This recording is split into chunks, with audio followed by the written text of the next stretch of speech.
God desires to give these gifts to his children who seek him, who seek after him, who desire to serve others, again, for his good pleasure. I'm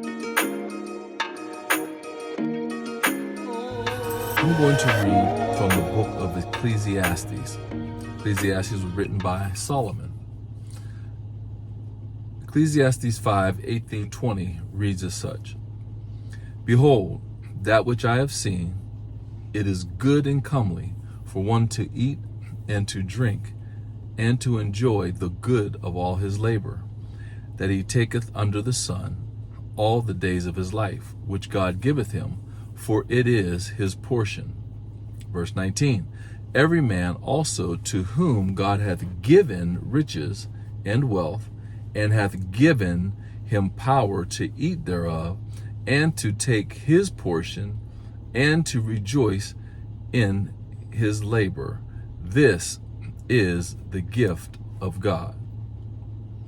Verse 20 says, for he shall not much remember the days of his life, because God answereth him in the joy of his heart. So we'll address that there in verse 20. But right now we're going to pull out some of these words here, just a really quick definition. Some of the words. Riches refers here to the riches and things of that time, which were your silver, your gold, your spices, your livestock, things of that nature, and even land. Wealth, of course, is the accumulation of those riches. Power, basically, where it says, the power to eat thereof, is basically you have the ability to, when it says eat, to freely eat, to consume, to devour, those things which are your portion, which is the next word, was a portion, which is the part which is granted by God for you to have and to partake of. And then the word rejoice there speaks of to experience joy and gladness in a high degree. And so when we're partaking of those things which are the fruits of our labor, that we should find such joy in the consuming of these things and participating in having these things now, because we work so hard to now be able to enjoy them. And of course, labor, and I don't know if I spoke about this before, but labor not just speaks of the physical labor, which it definitely is primarily speaking of that, but also we have to also consider the mental labor that it takes many times to come up with the ideas, the strategies to do certain things, but also think about the technology and advancements in technology that we have, and the mental exercise, if you will, that it takes to know and understand how to develop certain things, write these programs, and do all these things that this technology has. Even like I'm talking right now on a cell phone, think about the technology and whatnot, and the brain work that it took to allow us to be able to do these things now that we're doing, where we can do a video and put a video up from a cell phone. I just think that's just totally amazing. So we also see this concept of eating and rejoicing in the book of the law of Deuteronomy. And in Deuteronomy 12:7, here it says, and there ye shall eat before the Lord your God, and ye shall rejoice in all that you put your hands unto, ye and your household, wherein the Lord thy God hath blessed thee.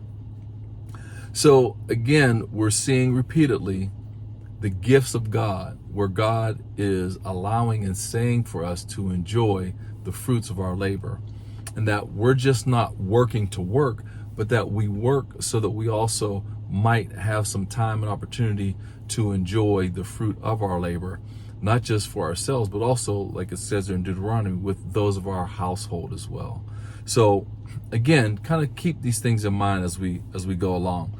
And remember, when you think about it, gifts are something that is given by someone, and especially from a natural realm, they're given by people to people, usually for something that a person has done, or sometimes just being the person that someone is. Someone can be just a great friend or a great coworker to someone, and in showing their appreciation, they may get them a gift of some sort.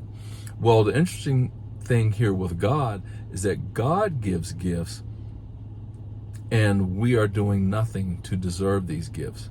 But he freely gives these gifts out of the abundance of his grace, because the truth is we don't deserve any gift of God.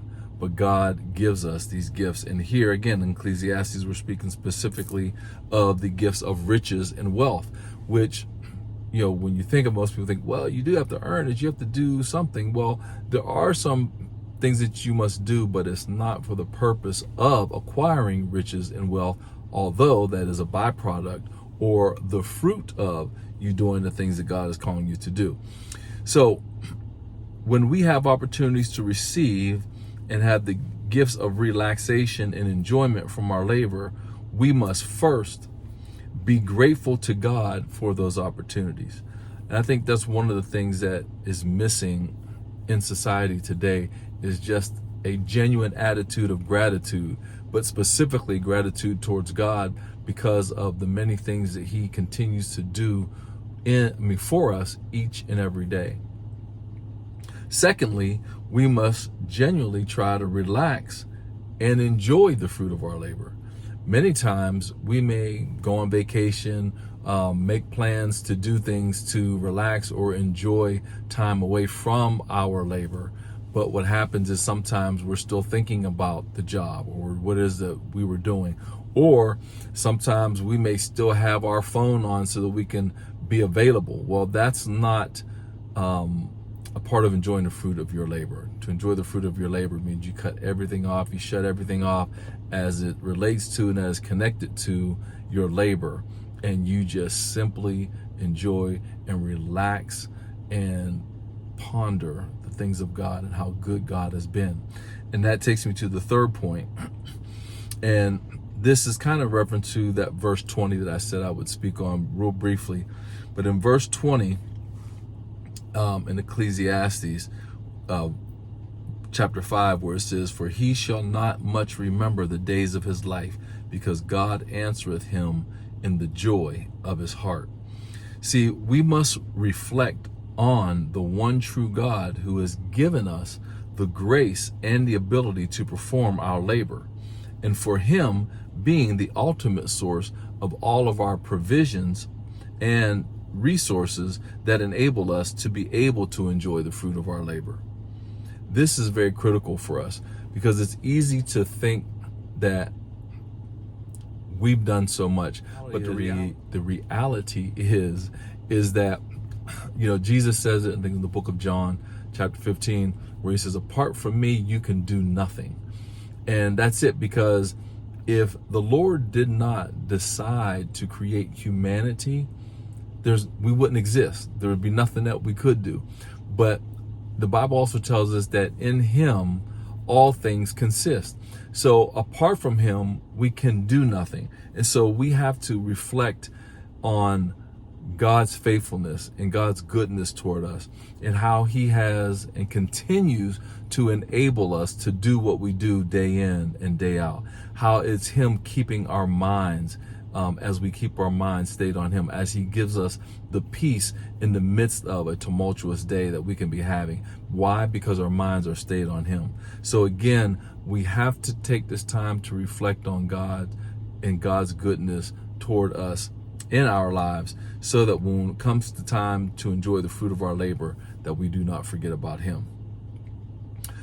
Now, one of the things is, to my knowledge, the Bible doesn't tell us anywhere to seek after riches and wealth, but it does tell us to seek after God. Well, we would seek after God primarily because, again, he is the giver of the gifts.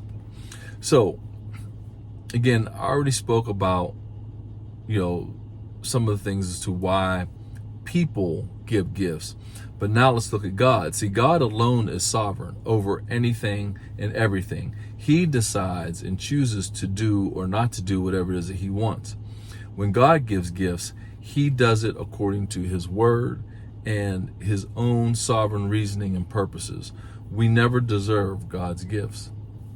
This is hard for many carnal believers and even non-believers, because the reality, most people think that they've done something or they have to do something in order to receive goodness from God.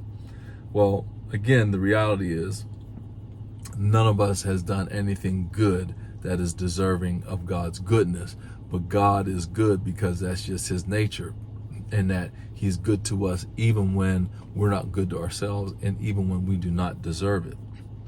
So God made Solomon the richest king of his day and beyond, but Solomon did not ask for it. God came to Solomon in a dream, and this is in 1 Kings chapter 3, and he said, "Ask what I shall give thee." So I'm going to pause it for a minute. You have to imagine the God, the creator of all things, came to this young man Solomon and said, ask in a dream, ask of me, or excuse me, ask what I shall give thee. So there's anything he could have asked for. And you'll see in these next couple of verses that, okay, Solomon was a young, he says child.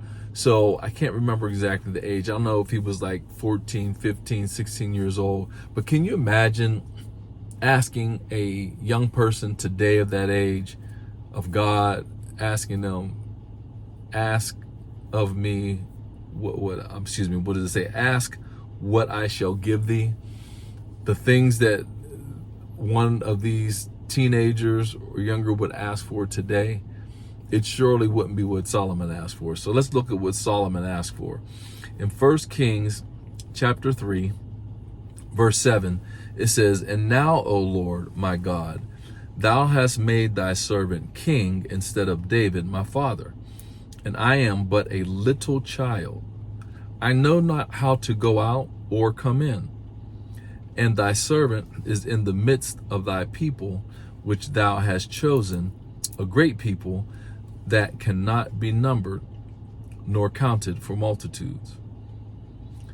Give therefore thy servant an understanding heart to judge the people, that I may discern between good and bad, for who is able to judge this thy so great a people?"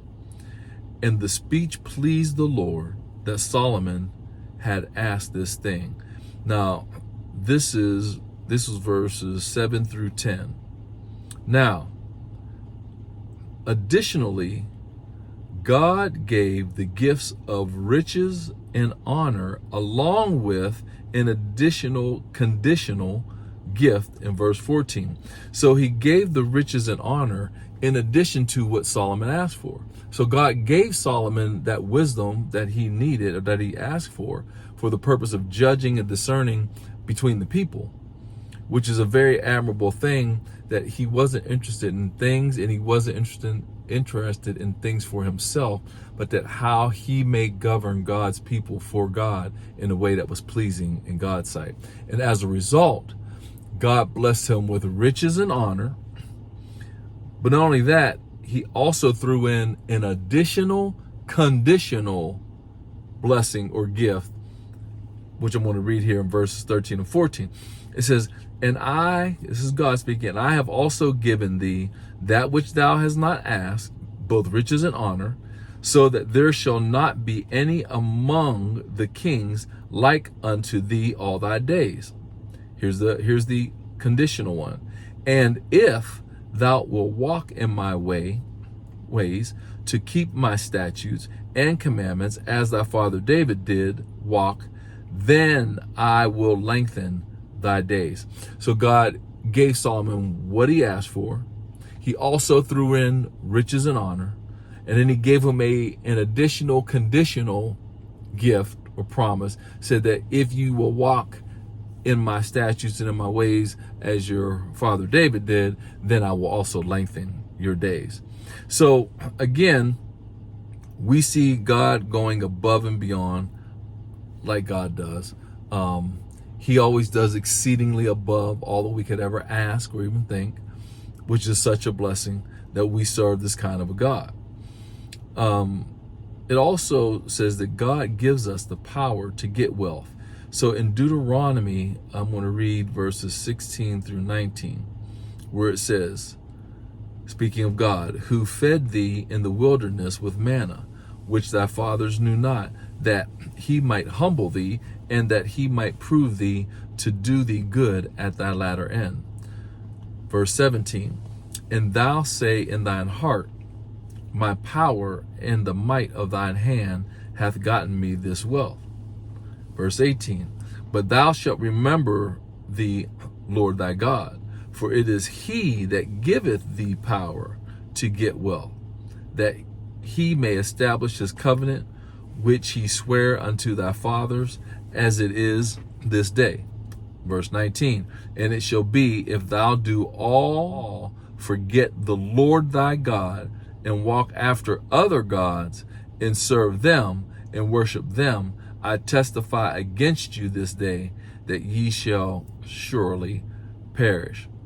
Now, again, this is a reminder about what we talked about previously, about remembering God, reflecting on God, being thankful to God, and recognizing him as being our ultimate source of the things that we have and the things that we acquire.